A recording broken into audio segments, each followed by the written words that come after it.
함께 말씀을 나누겠습니다. 잘 나가는 그 전문직 남편을 둔 이 자매의 이야기를 들었습니다. 뭐 전문직이라고 하면은 뭐 법조인도 있겠고 뭐 여러 가지 뭐 있겠지만, 근데 이 남편분이 이제 30대 중반인데, 남편 친구들의 이제 모임에 나가면 뭐 그분들이 이제 끼리끼리 노는 분들 많겠죠. 이제 많이 이제 전문직이고 이제 고소득자들인데, 근데 이제 그분들 이제 모임을 나가면 애인이 없는 사람이 없대요. 근데 이게 어떤 특별한 사람들 이야기가 아닌 거 아시죠? 지금 각 직장에서 직장 동료들끼리 이 불륜이 뭐 상상을 초월합니다. 그러니까 뭐 그런데 뭐 이미 뭐 많은 사람들은 이미 뭐 애인이 없는 것은 이제 무능의 이제 표시 뭐 이런 식으로 돼 있고요. 애인이 없으면 창피한 거랍니다. 그런데 그 중에는 이제 다 불신자만 있냐? 그게 아니라 교회 나가는 친구도 있고 심지어 장로님 자녀도 있어요. 믿는 가정에서 자라는 친구들도 있다는 거죠. 그러니까 이 남편이 그런 사람들을 만나니까, 믿는 사람들도 다들 애인이 있더라 이러면서 죄의식 없이 음란을 즐기고 있다고 합니다. 근데 그걸 아내가 알아요. 얼마나 고통스러울까요? 여러분, 30대 중반에 이 짧은 나이에, 이 이른 나이에 전문가가 됐어요. 그러면 부모도 본인도 수고했을 텐데, 그 사람들이 교회를 나간다고 해도 과연 하나님의 가족이고 아들과 딸일까? 그런 생각을 한번 해봅니다. 나는 어떻습니까? 여러분, 우리가 진짜 하나님의 딸과 아들입니까? 그게 아니면 하나님과 명목상 교회를 나오지만 이 교회 밖을 나가면 완전히 남남인 것처럼 살고 있지 않습니까? 제가 이게 그냥 하는 말이 아니고요, 우리가 구속사적으로 천국에 간다고 할 때, 여러분 잘 들으세요. 그거는 자질로 가는 게 아니라 자격으로 가는 거예요. 그러니까 이게 무슨 뜻이냐면, 천국은 나에게 훌륭한 업적이나 능력이 있어야 열리는 게 아니라 하나님의 가족이란 자격이 돼야 천국 문이 열리는 거예요. 그러니까 여러분이 한번 생각을 해보세요. 어느 날 내가 대뜸 집에 있는데 갑자기 문 밖에서 문을 막 두드리는 거예요, 우리 집. 그러면서 하는 말이 뭐냐면, 제가 박사학위가 있고요, 저는 국회의원인데요, 문 좀 열어주세요. 대뜸 갑자기 그런다는 거죠. 그럼 여러분 문 열어주시겠습니까? 아니, 국회의원이면 무슨 상관이고 자기가 무슨 학위가 있는지 나랑 무슨 상관이 있어요? 갑자기 문을 열어달라고 하면 그 사람이 가진 능력 가지고 문을 열겠냐라는 거죠. 안 열어주죠. 그런데 혹시 거짓걸로 온다 할지라도 밖에서 누가 문을 두드려요. 근데 하는 말이 뭐냐면, 엄마, 아빠, 나야. 그러면서 문을 두드린다고 하죠. 안 열겠습니까? 여러분, 세상에 그 어떤 부모가 문을 안 열겠어요? 당장 문을 열죠. 여러분, 바로 이겁니다. 구원의 문이 열린다는 것, 천국의 문이 열린다는 것은 신분과 관계의 문제지 능력과 공로의 문제가 아니라는 거예요. 여러분, 거지 나사로가 거지였어요. 근데 그가 이 땅에 살면서 하나님하고 부모 자녀 관계가 됐다라는 거죠. 천국 문이 열리는 거예요. 여러분, 천국은 하나님의 가족이라는 자격이 돼야 들어가는 거예요. 여러분, 그런데 우리가 하나님과 한 가족이 된다는 것은 우리가 원한다고 되는 건 아니에요. 가족이 되는 거는 하나님이 인정을 해주셔야 비로소 하늘의 가족이 될 수가 있는 거예요. 그런 차원에서 매우 중요한 것은 뭐냐면, 하나님하고 가족으로 맺어지는 거거든요. 그러면 어떤 사람을 하나님이 가족이라고 하시는지, 그걸 오늘 말씀을 통해서 배우기를 좀 원해요. 어떻게 하면 가족 될 수 있는가? 누가 하나님의 가족이죠? 첫째로, 표적의 의미를 아는 사람이 하나님의 가족이에요. 38절입니다. 그때 서기관과 바리새인 중 몇 사람이 말하되, 선생님이여 우리에게 표적 보여주시기를 원하나이다, 이래요. 여러분, 늘 예수님에게 시비를 가시처럼 시비 거는 이 바리새인과 서기관은 오늘 예수님에게 구하는 게 뭐냐면 표적을 보여달라는 거예요. 능력을 보여달라는 거죠. 그런데 오늘 말씀은 이들이 표적을 구하는 때를 말해요. 그때의 표적을 구했다는 거죠. 그런데 여러분, 이들이 표적을 구하는 시점이 뭡니까? 이미 예수님이 귀신 들려서 벙어리 된 자를 고쳐주셨고 이미 수많은 기적을 보여주셨는데 또 표적을 구해요. 또 그 모든 기적을 보고도 서기관과 바리새인들은 끝없이 표적을 또 보여달라고 하는 거예요. 또 달라는 거죠. 그러니까 여러분 이렇게 또를 외치는 이유가 뭐겠어요? 오늘 내가 믿는 목적이 예수님을 만나는 거면 더 이상 구할 필요가 없어요. 왜냐? 이미 얻었거든요. 그러니까 이런 거죠. 오늘 내가 부모님을 얻은 것 그 자체로, 부모님이 계셔 주시는 것 그 자체로 감사한 사람은 부모님을 만났을 때 다른 것을 요구하지 않아요. 그냥 부모님 그 자체를 이제 누리는 거죠. 여러분, 내 자녀를 얻은 것 그 자체로 감사하는 사람들은 자녀에게 더 이상 뭘 요구하지 않아요. 그냥 그 자녀 자체를 누리는 거예요. 근데 어떤 자녀가 부모님을 만나요? 계속 돈 얘기만 해요. 어떤 자녀가 부모님을 만나요? 계속 자전거 사달라는 거예요. 어떤 자녀가 부모님을 만나요? 계속 뭔가를 내놓으라는 거죠. 그 이유가 뭐겠습니까? 부모가 목적이 아닌 거예요. 부모는 내가 뭘 얻기 위한 이용의 수단인 거예요. 여러분, 그러면 아무리 부모라도 여러분 그런 자녀 만나면 정 떨어지지 않겠습니까? 근데 오늘 예수님을 만난 바리새인 이 서기관들이 이랬다라는 거예요. 계속 표적을 요구하는 거예요. 그런데 지금 그들 앞에는 표적 중에 표적인 예수님이 계시거든요. 근데 이들이 말하는 건 뭐냐면, 예수님 됐고요. 예수님 나한테 뭔가 생기는 게 있어야죠. 당신 만났으면. 예수님 말고 자꾸 뭔가 다른 걸 원하는 거예요. 여러분, 연인 관계에서도 그렇습니다. 요즘 연인들이요 얼마나 웃기냐면, 휴대폰은 진동으로 바꿔주세요. 근데 요즘 이제 젊은이들 연애하는 거 보면 얼마나 웃기냐면 막 이러는 거예요. 여자들끼리 이렇게 딱 카톡방에 딱 모이면 서로 내 남자친구가 무슨 백을 사줬는지를 가지고 이제 자랑을 하는 거예요. 경쟁을 하는 거죠. 그러면서 거기서 밀리면 그 다음부터 견딜 수가 없는 거예요. 그럼 남자친구 바가지를 긁는 거죠. 근데 그 남자친구가 그걸 사줄 능력이 안 된다고 헤어지는 거예요. 왜 만날까요? 여러분, 그 사람이 좋아서 만나는 걸까요? 아니면 그 사람이 줄 수 있는 백이 좋아서 만날까요? 그럼 만약에 내가 아니라 내가 줄 수 있는 백이 좋아서 만난다면 여러분 그 만남을 만나야 될까요? 여러분 같으면 만나시겠습니까? 그러니까 오늘도 이들이 말하는 게 뭐냐면 이런 거예요. 이 세상에 부처님도 있어요. 알라신도 있어요. 단군도 있어요. 근데 내가 다른 신 다 놔두고 당신에게 베팅했으면 나한테 뭐 좀 떨어지는 게 있어야 되지 않냐 이거죠.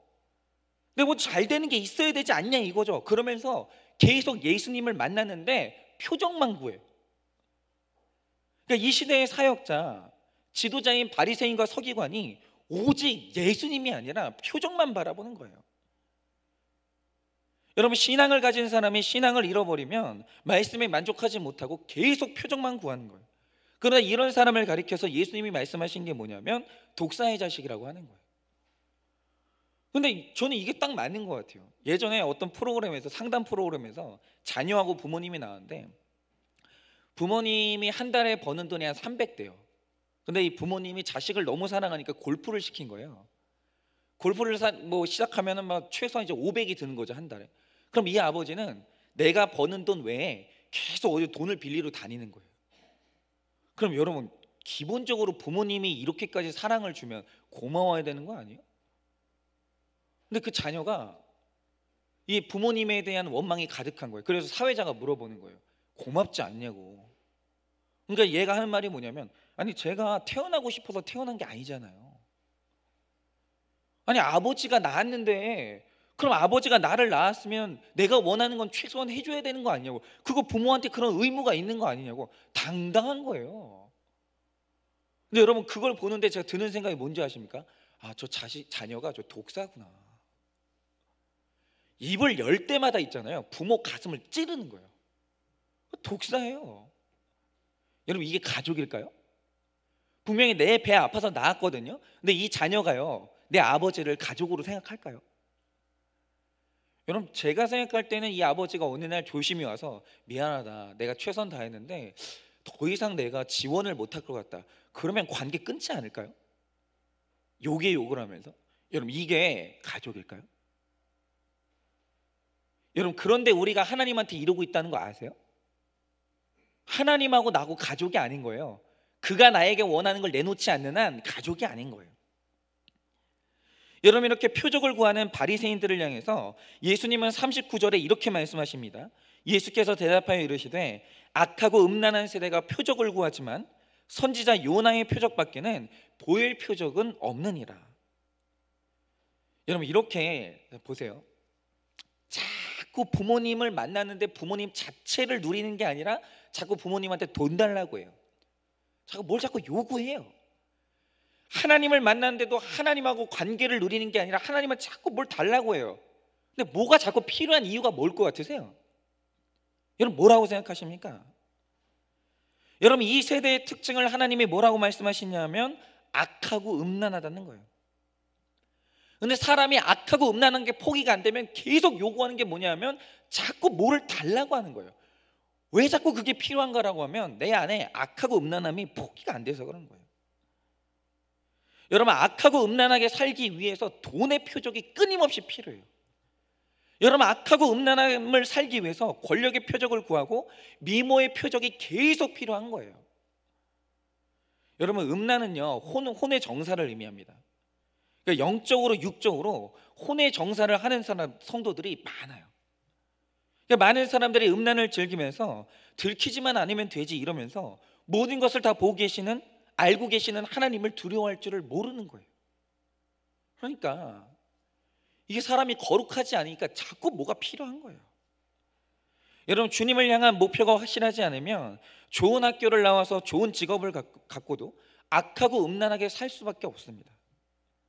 성경적인 가치관을 갖지 않으면 결국 신앙생활의 목적도 악하고 음란하게 살기 위한 것이 되는 거예요.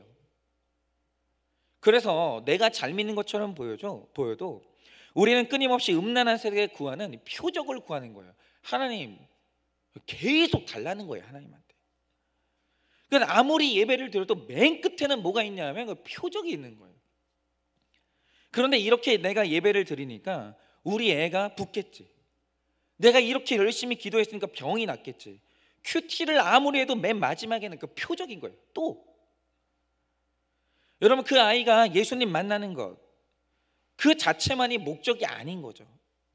그래서 표적의 주체이신 예수님이 딱 서 계신데도 불구하고 주님 자체가 나의 상급이 되지 못하고 엉뚱한 것만 계속 구하는 거예요.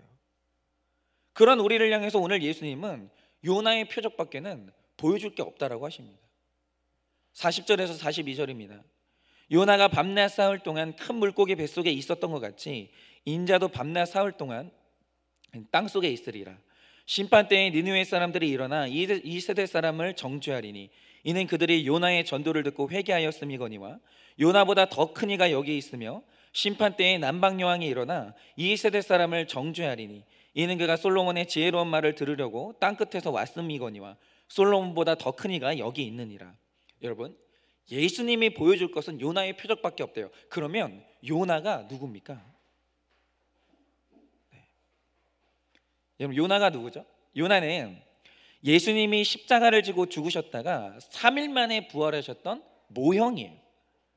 그러니까 요나는 하나님으로부터 이스라엘을 식민지로 삼았던 원수나라 이 아수르에게 회개의 복음을 전하는 사명을 받게 됩니다.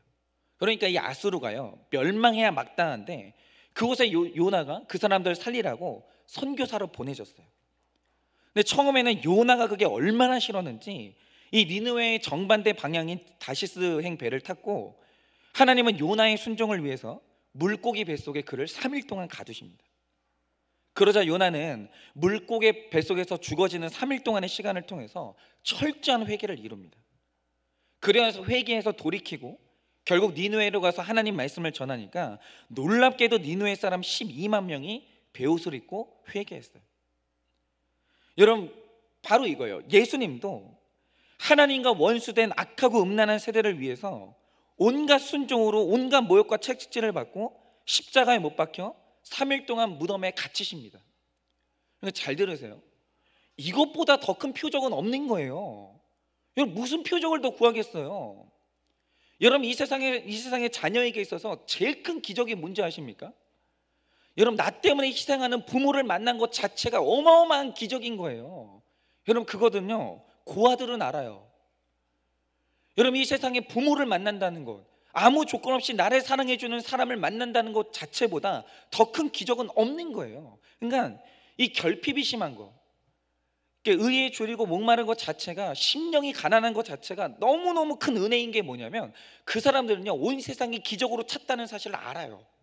근데 문제는 뭐냐, 기적을 맨날 경험하는 사람들은 그게 기적인 줄도 모르는 거예요. 여러분, 오늘 예수님이 나 같은 죄인을 위해서 죽어주셨대요. 여러분, 이거보다 더 큰 표적은 없다라는 거예요. 그리고 3일 만에 다시 살아나셨어요. 그리고 그것을 통해서 부활의 영광을 보여주셨습니다. 그리고 요나도요, 예수님도 죽음의 자리로 들어가는 희생을 통해서 많은 사람을 살려냈어요. 여러분, 오늘 내가 누군가에게 사랑받는다, 뭐 그런 거죠. 오늘도 이제 제 아내가 뭐 저를 위해서 뭐 빨래를 해주고 식사도 해주고, 오늘 제가 돌보지 못하는 교회 일들도 열심히 돌봐줘요. 여러분, 그게 당연한 겁니까? 여러분, 저는 오늘 아내한테 사랑받아서 오늘 이 자리에 있거든요. 제가 만약에 아내한테 사랑받지 못했으면 오늘 막 이상한, 몸에서 이상한 냄새 나고 막 이상한 넥타이 매고 막 더러운 꼴을 하고 여기 왔을 거예요. 근데 여러분, 제가 오늘 그래도 깔끔한 모습으로 여기로 왔어요. 그래도 뭔가 이제 먹었으니까 여기 왔을 거 아니에요. 여러분, 이게 당연합니까? 여러분, 저 같은 사람이 제 아내 같은 사람을 만나가지고 오늘 이런 사랑을 받는다는 것은 기적이에요.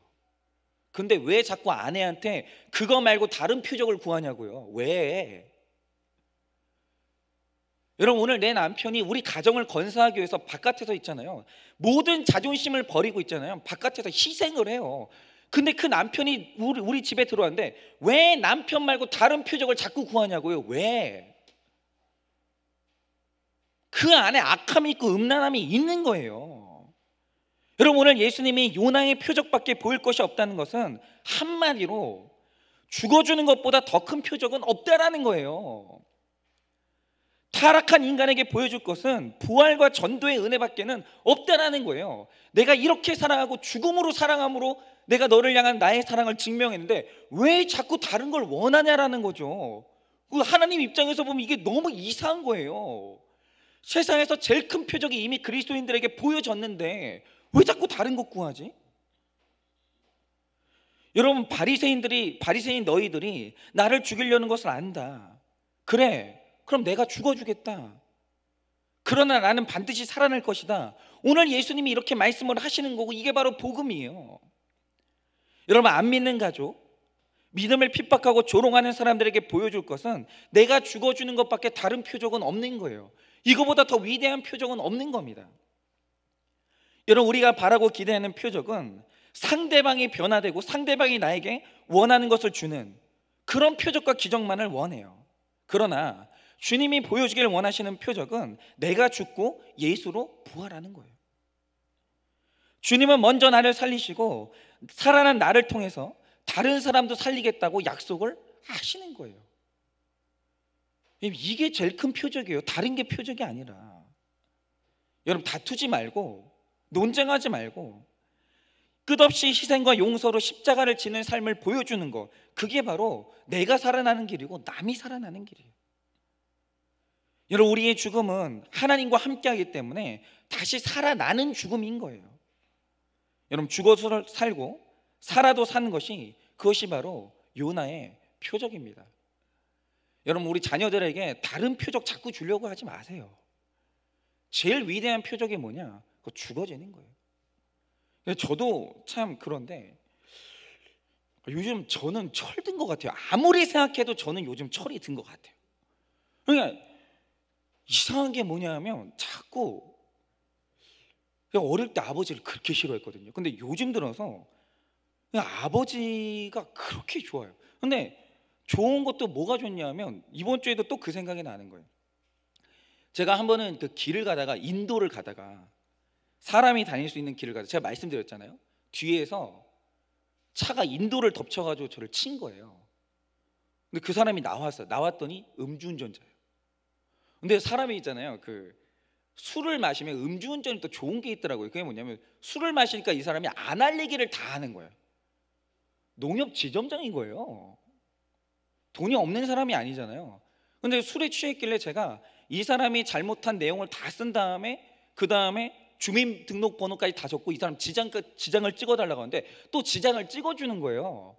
음주운전 하니까 뭐 이런 건 좋더라고요. 찍어주는 거예요. 여러분, 제가 그 문서 한 장 있잖아요. 제가 원하는 액수 다 얻어낼 수 있어요. 그 사람이 이미 무면허였고 음주운전이었고 완벽하게 그 장소가 인도였고 자술서도 있고 지장까지 찍었기 때문에 제가 만약에 그 사람 감옥 안 가려면 2천만 원 달라고 하면 줘야 돼요. 그래서 제가 그 문서를 가지고 얼마나 좋았겠습니까? 다치지도 않았어요. 그래서 제가 이제 그 문서를 들고 꿈을 꿨죠. 2천만 원을 받을까 3천만 원을 받을까. 그 3천만 원을 받으면은 그래서 그 11조를 떼고 그럼 이 돈 가지고 뭘 할까? 제가 병원 침대에 누워가지고 얼마나 진짜 꿈을 꿨는지 몰라요. 사고 싶은 게 너무 많았거든요. 저 욕심이 많은 사람이라. 근데 갑자기 아버지가 오시는 거예요. 아버지가 오시더니 치료비 받고 돌려보내는 거예요. 그때 제가 있잖아요, 열이 받은 게 아니 본인이 사고 났냐고요. 사고 난 건 나고 보상도 내가 받아야 될 거 아니에요. 근데 왜 아버지가 왜 돈도 안 받고 왜 돌려보내주냐 이거죠. 어찌나 열이 받는지 진짜 너무 열이 받는 거예요. 근데 지금 생각해보면 아버지가 만약에 그 문서 들고 그 사람 협박해 가면서 아니 우리 아들이 이렇게 다쳤는데 돈 내놓으라고 돈 뜯었다고 하죠. 제가 오늘 목사 됐겠습니까? 그 모습을 봤던 저는 뭐가 됐을까요? 그럼 아버지는 그때 돈이 필요 없는 상황이었을까요? 아니요, 우리 교회가 어려웠어요. 여러분, 우리 집 생활비 없었어요. 근데 아버지가 있잖아요, 그 모든 걸 다 죽이고 자녀 앞에서 목사로 산다는 게 뭔지를 보여준 거예요. 근데 그게 있잖아요, 죽어줬던 삶 있잖아요. 아버지가 끊임없이 죽어지는 삶을 자녀들에게 보여줬던 게 제 마음 가운데 그렇게 큰 은혜로 다시 기억이 나는 거예요. 아버지가 진짜 힘든 결정을 했구나. 근데 그게 제 안에 목사로 살아가는데 자산으로 다 남아있는 거예요. 다. 얼마나 감사한지. 지금에 와서 해석되는 게 뭐냐, 죽어지는 것보다 더 큰 표적이 없고 자녀들이 부모님이 자녀들에게 보여주는 것 중에 죽어주는 것보다 더 능력 있는 표적은 없는 거예요. 여러분, 무슨 표적을 보여주시겠습니까? 무슨 표적으로 자녀들에게 능력을 보여주시겠습니까? 죽는 거 말고 더 큰 표적은 없다라는 거예요. 적용 질문 드립니다. 기도하고 예배를 드리는데 지금 여러분 지금 하나님 만나고 있는데 여전히 병 나는 것, 사업이 재기하는 것, 자녀가 합격하는 표적만을 구하고 있지 않습니까? 모든 힘든 상황 가운데 하나님께 무릎 꿇고 말씀대로 적용하는 모습을 보여주는 것이 최고의 표적입니다. 말이 안 되는 상사들에게 대들고 옳고 그름을 따지는 것이 아니라 예수님 때문에 인내하고 섬기는 것이 최고의 표적입니다. 그냥 제 아내도 보면은 참 노는 거 좋아하고 이렇게 참 세상 좋아하는데 어떻게 저 여성이 사모가 됐을까 생각해 보면은 다른 건 없어요. 제 아내 머릿속에 있는 건 그 장인 장모님의 죽음. 그러니까 어머니가 돌아가실 때 유산을 남겼는데 큰아들한테 다 주신 거예요. 다. 여러분, 그러면은 여러분 같으면 그 큰아들 보겠습니까? 그 오빠 보겠습니까? 오빠가요 한 푼도 안 나눠줬대요. 싹 가져간 다음에 다 지장 찍게, 저기 앞으로 법적 책임을 묻지 않겠다고 다 지장 찍게 한 다음에 그리고 지금까지도 한 푼도 안 나눠주는 거예요. 그러면은 여러분 죽을 때까지 안 보는 가족들도 많겠죠. 근데 저희 장모님이 그 큰오빠 전도하려고 지금도 그렇게 애를 쓰는 거예요. 근데 그걸 있잖아요, 제 아내가 기억해요. 그러니까 그런 것 때문에 사모가 된 것 같아요. 여러분, 제일 큰 표적은 이런 거 아닐까요? 두 번째로, 하나님의 말씀을 채운 자가 하나님의 가족이 되는 거예요. 43절에서 45절입니다. 더러운 귀신이 사람에게서 나갔을 때 물 없는 곳으로 다니며 쉬기를 구하되 쉴 곳을 얻지 못하고 이에 이르되 내가 나온 내 집으로 돌아가리라 하고 와보니 그 집이 비고 청소되고 수리되었거늘 이에 가서 저 사람보다 더 악한 귀신 7을 데리고 들어가서 거하니 그 사람의 나중 형편이 전보다 더욱 심하게 되느니라. 이 악한 세대가 또한 이렇게 되리라. 저는 성경 볼 때 이런 영적 세계의 비밀을 아는 것이 진짜 성경의 값어치라고 생각을 해요. 여러분, 영적 세계의 원리를 한번 보세요. 악하고 음란한 세대는 성경을 안 보면 더 악하게 된다는 것이 주님의 진단이에요. 그러니까 하나님하고 바른 관계에 있지 못하면 우리는요, 먼 데 있는 자식이 될 수밖에 없어요. 마치 먼 데 있는 친척처럼. 여러분, 귀신을 추방하는 것보다 더 중요한 일은 뭐냐면 채우는 거예요. 자꾸 추방했다고 비워냈다고 그걸 만족하지 마시라는 거죠. 더 중요한 게 뭐냐? 이제 채우는 거예요. 여러분, 회개했다고 하면서 악하고 음란한 세대의 세상 가치관을 안 버리면 금세 문제가 옵니다. 예수님을 믿었어요. 이건 버리는 거예요. 비워낸 거예요. 예수님 믿은 것까지는 좋아요. 그런데 여전히 예수님이 아닌 병고침과 대학 입시, 돈 많이 버는 것들, 이런 것들을 주인으로 모시면 귀신이 이런 집을 가장 좋아한다는 거죠. 그러니까 제가 어릴 때 제일 이해가 안 갔던 게 그거예요. 수련회를 가잖아요. 난리 나요. 막 펑펑 울고 막 방언하고 막 뒹굴고 막 난리가 나요. 그래가지고 뭐 수련회 끝나고 나면 다들 있잖아요. 마음이 막 천국이 임해가지고 너무너무 좋은 거예요. 그런데 그 은혜가 며칠 갈까요? 일주일을 안 가요. 딱 담배도 일주일 끊어요. 은혜 받으면 딱 일주일 끊었다가 또 피고 막. 그래가지고 그때 같이 수련회 때 은혜 받았던 친구들 중에 지금 교회를 떠나가지고 예수 안 믿는 사람들이 얼마나 많은지 몰라요. 근데 그 이해가 안 가는 거예요. 왜일까? 분명히 은혜 받았는데, 같이 울면서 기도도 했는데 왜 지금 형편은 이전보다 훨씬 심해졌을까? 이해가 안 되는 거예요. 근데 오늘 예수님이 말씀하시는 게 뭐냐? 그래, 나간 것까지는 잘했다, 비워낸 것까지는 잘했다. 근데 채우지 않으면 아무 의미가 없다라는 거예요. 이런 비어있잖아요. 귀신이 그 비어있는 곳을 더 좋아하는 거예요. 43절입니다. 더러운 귀신이 사람에게서 나갔을 때 물 없는 곳으로 다니며 쉬기를 구하되 쉴 곳을 얻지 못하고. 여러분, 자, 귀신이 나가요. 거기까지는 우리 누구나 다 할 수 있어요. 귀신이 나가는데 어디로 갔죠? 물이 없는 곳으로 갔대요. 근데 이게 무슨 의미냐? 물은 생명이에요. 언제나 성경에서 물은 생명인데 귀신이 나갔다는 곳은 생명이 없는 곳으로만 다니는 거예요. 근데 귀신은 이렇게 많은 사람들을요, 물이 없어서 생명 없는 곳으로 끌고 다니는 거예요. 그러면서 쉼이 없는 인생을 살게 만드는 거죠. 그러면 어디에 우리 쉼이 있을까요? 물이 있는 곳에만 우리 쉼이 있는 거예요. 그런데 요한복음 7장 37절에서 38절을 보면 물이 어디냐?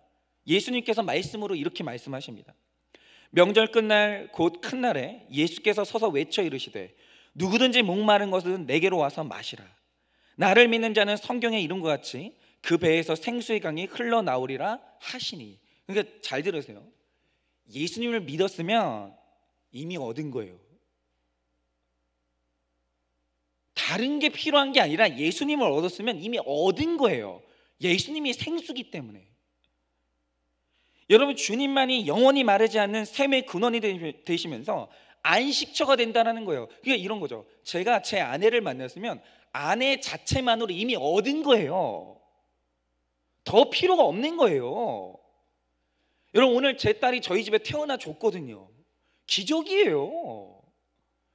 그러면 제 딸이 이 세상에 존재한다는 것만으로 끝난 거예요. 이 딸하고 누리면 되는 거예요. 여러분, 마찬가지로 여러분 예수님 믿으십니까? 이미 다 얻으신 거예요. 여러분, 구원 받았어요. 잘 들으세요. 예수님하고 나하고 가족관계가 됐잖아요. 내가 죽어서 천국에 가는 날 천국 문이 활짝 열려요. 다 얻은 거라 이거죠. 그런데 우리는 이런 참된 쉼과 안식이 있는 예배와 말씀의 자리가 아닌 자꾸 다른 데를 사모하는 거예요. 그럼 어떻게 되냐? 예수님이 아니라 귀신이 언제든지 우리를 사로잡는 거예요. 아니, 제일 좋은 예수님을 만나는데 왜 자꾸 다른 게 필요하냐고요. 왜 자꾸. 44절에서 45절입니다. 이에 이르되 내가 나온 내 집으로 돌아가리라 하고 와보니 그 집이 비고 청소되고 수리되었거늘 이에 가서 저보다 더 악한 귀신 7을 데리고 들어가서 거하니 그 사람의 나중 형편이 전보다 더욱 심하게 되느니라. 이 악한 세대가 또한 이렇게 되리라. 그냥 이런 거죠. 은혜를 받아요. 은혜를 받으면 결단이 있죠. 그래, 내가 중독 끊을 거야. 내가 이 악한 만남을 끊을 거야. 끊어요. 근데 그 다음에 있어야 되는 게 뭐냐면 채워야 되는 거예요. 근데 제가 가만히 이제 청소년 시절을 생각해 보면 딱 이거예요. 뭐냐면 수련회를 가요. 수련회 가서는 한 3박 4일 좋아요. 은혜 받아요. 그럼 막 다 결단해. 저는요 막 이거 끊을 거고요, 게임 끊을 거고요, 야동 끊을 거고요, 끊을게, 막 담배 끊을게요. 그러면서 그때는 막 저희 형이 갑자기 주머니에 있던 담배를 막 하든 막 담배를 막 다 부시는 거예요. 아마 역사가 일어난 것 같아. 근데 중요한 게 뭐냐? 그 다음이 없는 거예요. 그 다음 방치되는 거예요. 제가 이래서 큐티가 없다라는 것, 훈련이 없다라는 것의 허무함을 그때 알았어요. 이 다음에 없어요. 습관이 된 말씀의 습관이 없는 거예요. 그러니까 어떻게 되냐면 3박 4일 동안은 좋았는데 딱 3박 4일 끝나고 이렇게 기도원 끝나고 다시 세상으로 내려가잖아요. 만나는 게 전부 다 담배 피는 친구들, TV를 보는 거 전부 음란한 것들, 악한 것들 또 보는 거예요. 3박 4일 동안 열심히 비웠는데 또 세상에 가잖아요. 악한 걸 또 채우는 거예요. 비어 있으니까.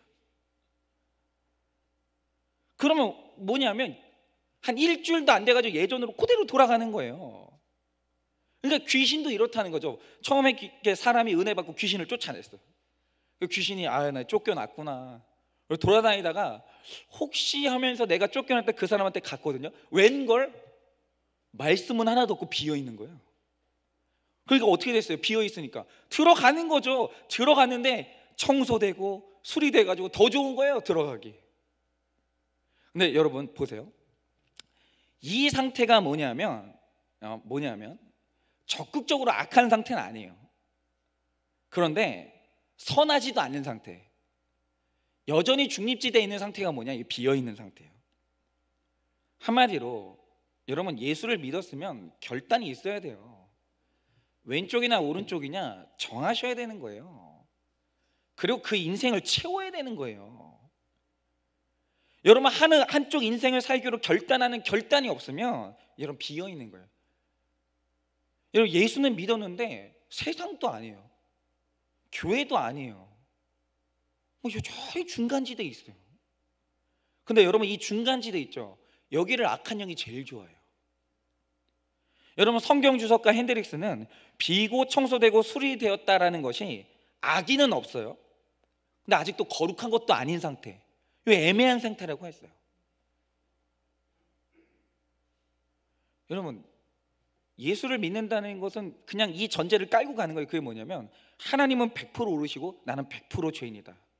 근데 이 말 들으면은 저걸로 가도 되나 두려운 분들이 있죠. 그래서 계속 버티는 분들이 있어요. 그 중립 상태예요. 왜 그러냐 이거죠. 그래서 100% 오르신 하나님이 100% 오르심을 믿으면 어떻게 되냐면 그때부터 말씀을 내 안으로 채우는 거예요. 계속. 그러니까 내 안에 틀린 것들을 계속 쫓아내는 거죠. 채우고 쫓아내고 선순환. 이게 되면 다시 예전으로 안 돌아가는 거예요. 그러므로 예수 믿었잖아요. 정해야 돼요. 그냥 아예 내 인생의 길을 정해야 되는 거죠. 그러니까 예수 믿고 삶의 기쁨이 넘치면 교회에서 양육받고 말씀을 채워서 나 이제 제자로 살아야지 가야 되는 거예요. 그래서 제가 목회를 해도 제일 허무한 게 뭔지 아십니까? 진짜 훈련을 열심히 해요. 10주 동안은 괜찮아요. 근데 중요한 사실은 뭐냐면 그 다음에 안 채워놔요. 자꾸 중간지대에 머물러 있는 거예요. 그럼 예전으로 또 돌아가요. 그때 그냥 쏟아부었던 저의 10주가 말할 수 없이 허무해요. 그러니까 결단하는 것까지는 제가 못하거든요. 그건 본인이 하는 거예요. 그죠? 여러분 말씀을 들었으면 그 내 말씀으로 적용하고 이제 신앙생활로 나아가야 되는 거예요. 삶으로. 여러분, 내가 예전보다 깨끗해졌다고 좋아하기만 하면 7귀신이 때로 몰려와서 자리를 다 차지해 버리는 거예요. 그러면 예전보다 형편이 더 나빠지는 겁니다. 여러분, 우리 한일교회는요, 목욕탕 교회로 가야 돼요. 제가 계속 말씀드리지만 목욕탕 교회로 가야 돼요. 그러니까 여기 들어오는 사람은 다 발가벗고 나눔을 하니까 혼자 옷 입고 있으면, 옷 입고 다 껴입고 있으면 이상한 사람이 되는 방향으로 가야 되는 거죠. 왜 그러냐면, 이 목욕탕 같은 공동체에 들어와서 진실한 나눔에 따뜻하게 젖어 있으면 때가 저절로 불고, 그러면 이제 때 밀고 뽀해져서 이렇게 나가는 거예요. 그런데 자기를 오픈하기 위해서 벌거벗으면 혼자 미친 사람이 되는 사무실 같은 이 교회 같은 데가 있다라는 거예요. 그러니까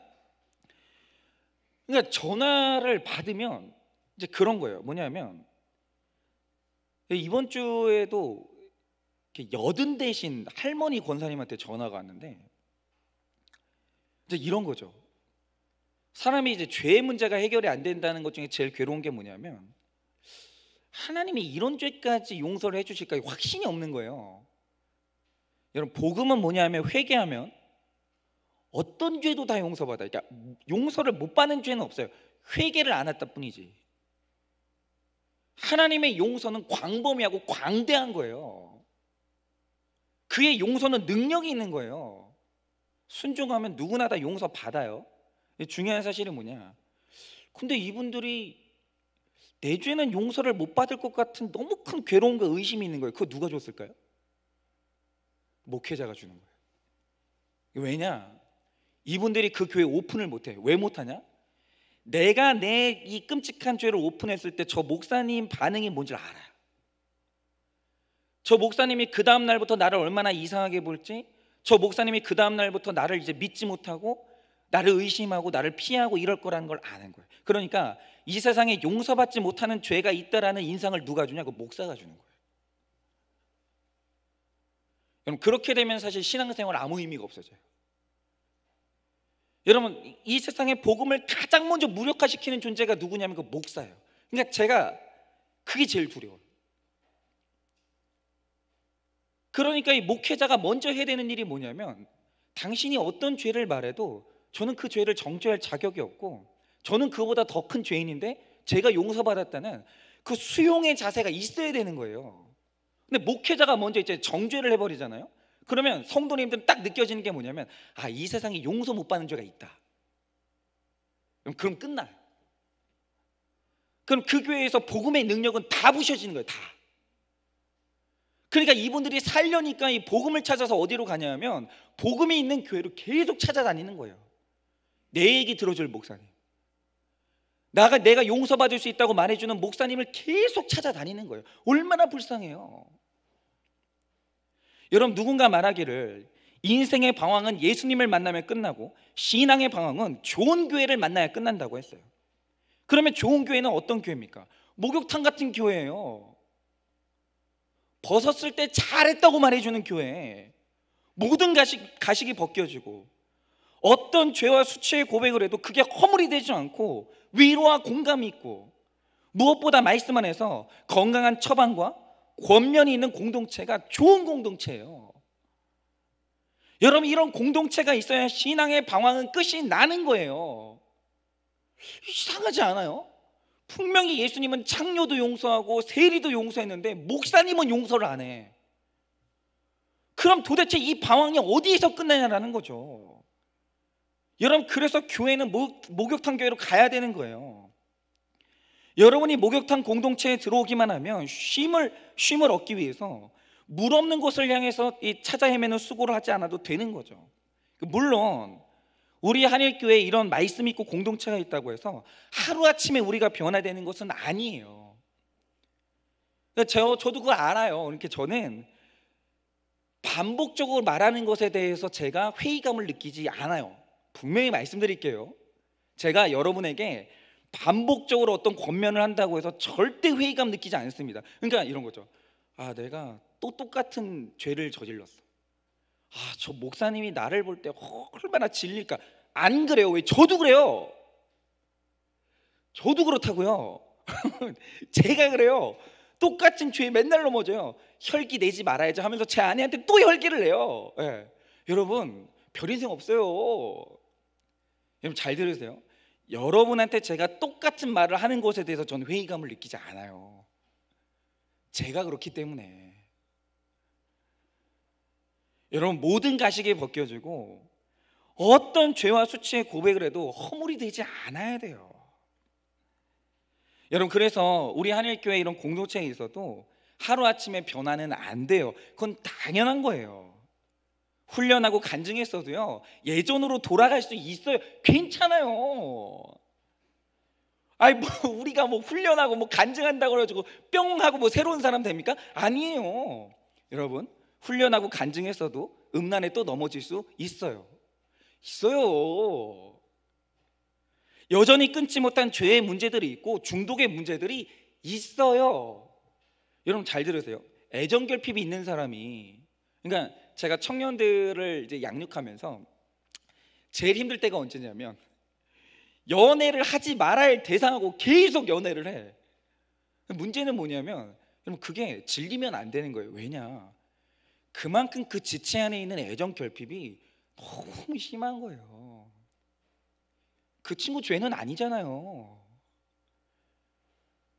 그럼 또 그 부모님의 죄냐? 그것도 아니죠. 부모님도 사랑 받아본 적이 없으면 사랑 어떻게 줘야 될지 모르는 거예요. 우리는 다 그런 거예요.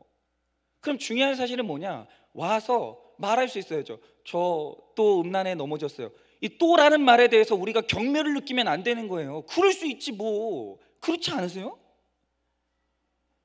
적어도 우리 교회에서는 숨기지 말고 솔직하게 오픈할 수 있어야 된다는 거죠. 그래도 되는 거예요. 안 되는 건 안 된다, 못한 건 못했다, 말할 수 있어야 되는 거예요. 그리고 내가 예전에 즐기던 것들이 결코 나의 참된 안식이 될 수 없다는 것을 인정하면서 이 공동체에서 쉼과 안식을 누리는 온전함의 길로 가야 되는 거죠. 우리 공동체는 그렇게 가야 되는 거예요. 그래서 가끔 야, 교회가 다냐? 묻는 분들이 계십니다. 네, 다예요. 세상 어디에서 이거를 용납해줘요? 아니, 교회가 아니면 세상 어디에서 이걸 용납해 주냐고요. 담배를 끊어야지. 근데 또 펴요. 그럴 수 있지. 중요한 사실은 뭐예요? 오픈한다는 거예요. 아, 또 실패했어요, 목사님. 그럼 우리가 해줘야 되는 말이 뭐예요? 아, 괜찮다고. 우리 다음에 또 도전하자고. 그 계속 도전하다 담배 피다 처음 갈 수도 있는 거예요. 중요한 사실은 뭐냐면 공동체가 같이 용납해주고 함께하는 거예요. 여러분, 이런 공동체만 있으면 되는 겁니다. 이게 가족이에요. 여러분, 성냥개비 하나로는 불꽃이 금세 꺼지고 말지만 성냥 한 상자가 다 타면 힘이 어마어마합니다. 여러분, 거듭난 사람들이 한데 모여서 사탄을 물리치고 힘을 내기 때문에 역사가 일어나는 거예요. 여러분, 그러므로 우리는 모여서 늘 이 교회에서 그냥 다 벗고 때를 미는 거예요. 이 공동체가 있어야 되는 거죠. 적용 질문 드립니다. 부흥회에서 은혜 받고 기도원 가서 기도하고 그리고 나의 발걸음은 어디를 향합니까?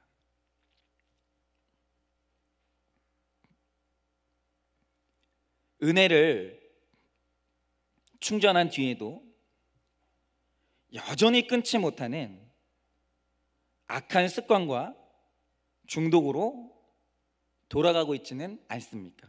아, 이거 우리 신앙생활에 너무 큰 문제죠. 자꾸 돌아가는 거. 말씀으로 채우지 않으면 내가 죄 짓던 자리로 되돌아가게 마련입니다. 매일 말씀으로 연약한 나를 채워달라고, 공동체에 속해 나의 시간과 감정을 헌신하게 해달라고 기도하십시오. 세 번째로, 하나님의 뜻대로 행하는 자가 하나님의 가족입니다. 46절에서 50절입니다.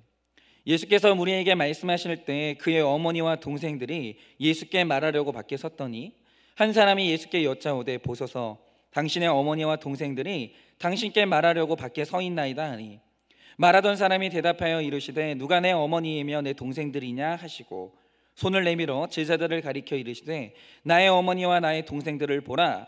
누구든지 하늘에 계신 내 아버지의 뜻대로 하는 자가 내 형제요 자매요 어머니이니라 하시니라. 여러분, 저는 이거를 정말 느끼는 게요, 피를 나는 혈육이라고 해서 다 하나님의 가족이 되는 건 아닌 것 같아요. 예수님이 식구들에게 책임을 다하셨지만 제자들에게 보낸 사랑과는 또 달랐습니다. 그러니까 예수님 인생에서 가장 방해가 됐던 사람 중에 한 부류가 어디냐면 사실은 혈육들이었어요. 혈육들이 예수님 미쳤다고 하면서 끌고 가려고 했습니다.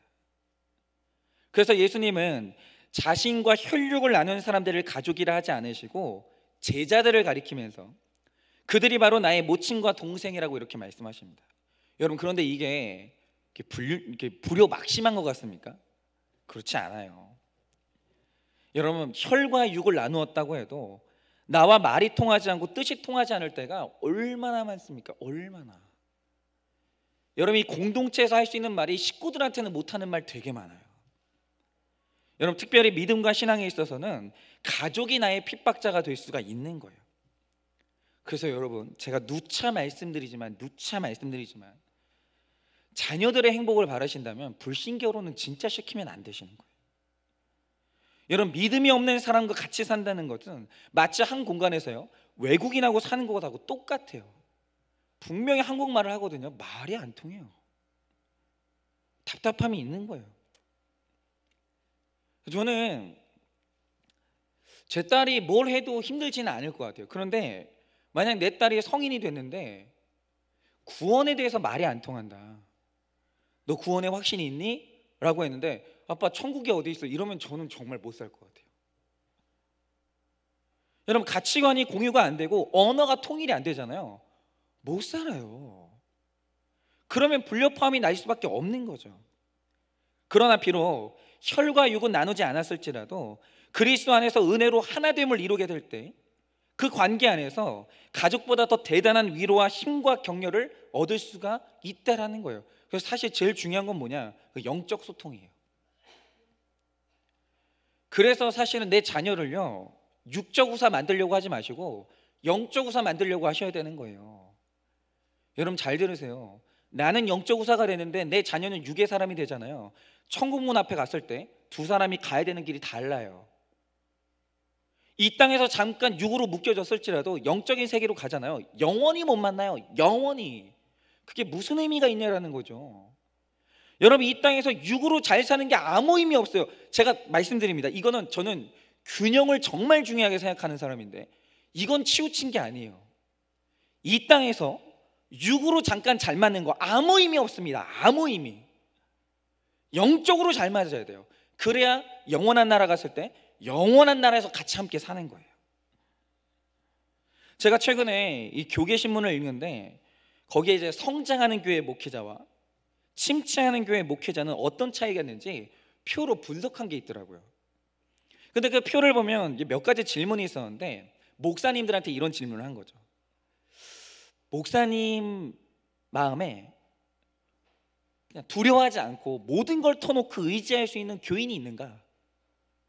그러니까 심지어 목사님이 어떤 죄를 지었을 때 그것을 나눌 수 있는 교인이 있는가라는 질문에 성장하는 목사님은 79.6%가 있다고 대답했어요. 근데 반면에 침체하는 교회 목사님은 50.4%만 그렇다라는 거예요.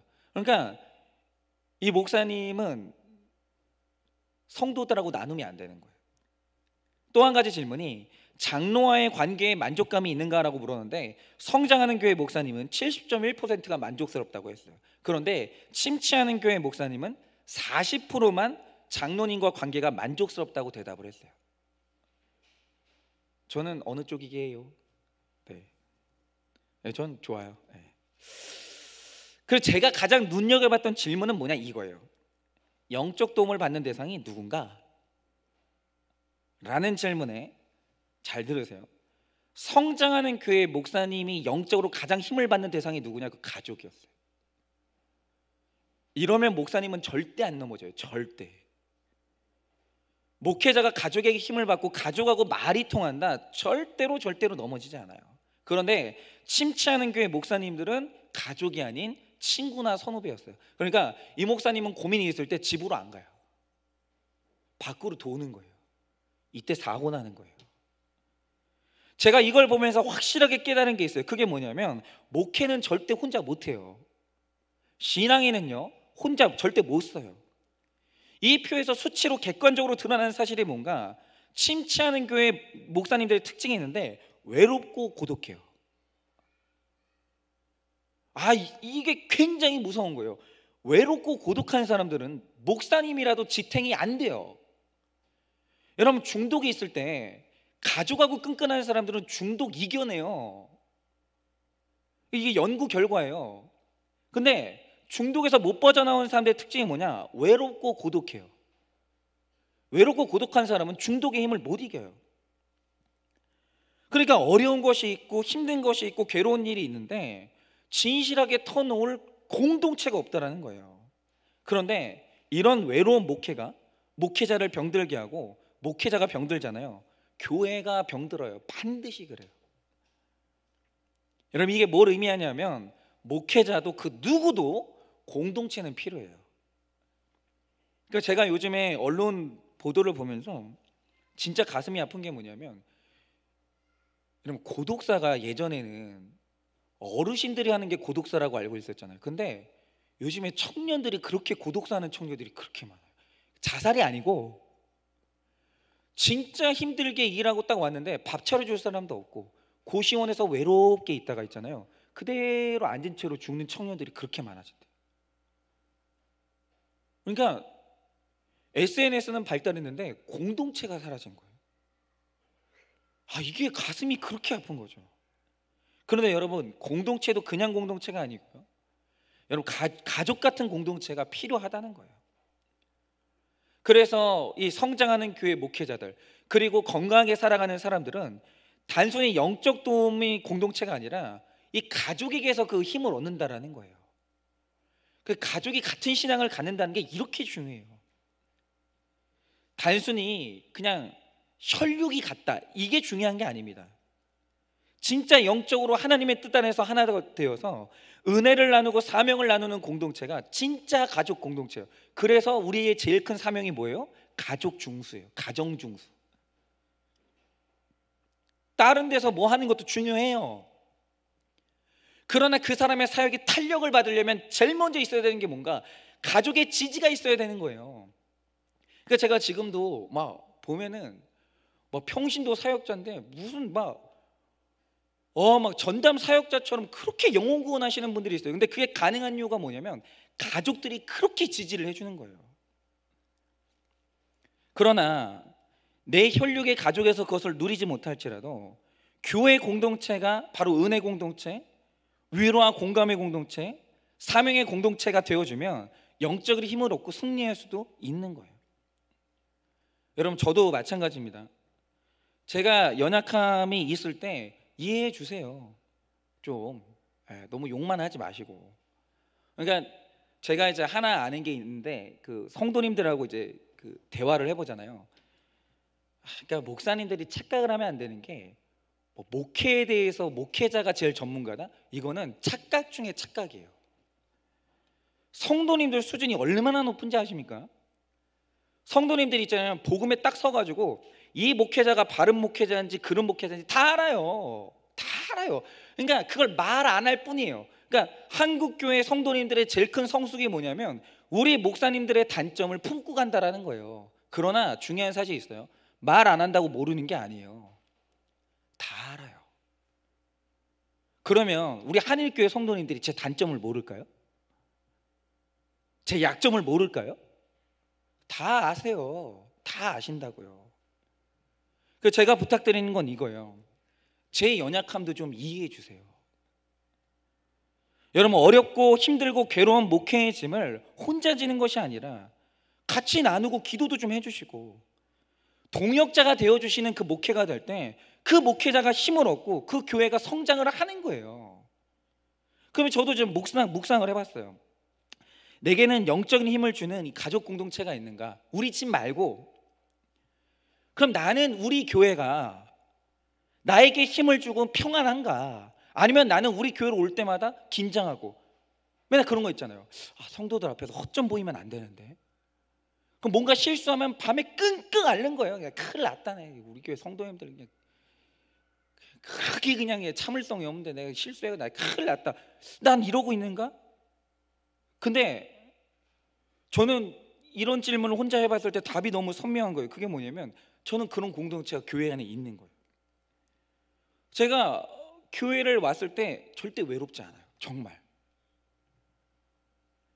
여러분, 목사님들이 제일 무서운 사람이 누군지 아세요? 그게 성도예요. 원래 목사님이 제일 불편한 존재가 누군지 아세요? 그거 성도예요. 그래서 목사님들이 맨날 있잖아요, 말실수 안 하려고 하고. 그게 좋은 게 아니에요. 물론 목사님이 교양 없게 막 하고 싶은 말 다 하고 막 욕하고 이런 건 안 되죠. 그러나 내 안에 그 성도님들 앞에서 실수하면 안 된다는 두려움이 있나? 난 우리 성도님들이 두렵고 이 불편한가? 생각해 보면 그렇지는 않은 거예요. 저는 우리 한일교회 성도님들한테 감사하죠. 그런 의미에서 저 실수하면 쫓아내실 거예요? 뭐 알아서 대답 한번 해주세요. 그럼 근데 좀 이해 좀 해주세요. 제가 이렇게 막 그렇더라도 그냥 뒤에서 수군대지 마시고 저를 찔러주세요. 목사님, 네, 제가 목사님 요즘 보는데 목사님 좀 정신 차리시라고 말해도 돼요. 사랑한다면. 저는요, 진심으로, 진짜 진심으로 제 존재가 누군가에게 형제가 되고 또 누군가에게는 자녀가 되고 또 누군가에게는 형동생이 되기를 소망합니다. 그리고 우리 성도님들 한 분 한 분의 가족이 되기를 소망을 해요. 그러나 또한 저도 혈육을 뛰어넘는 그리스도의 보혈 안에서 은혜로 하나 된 저의 공동체가 필요해요. 근데 제가 그걸 밖에서 찾아야 되겠습니까? 여러분, 그러면은 저 너무 불행한 목회자 아니에요?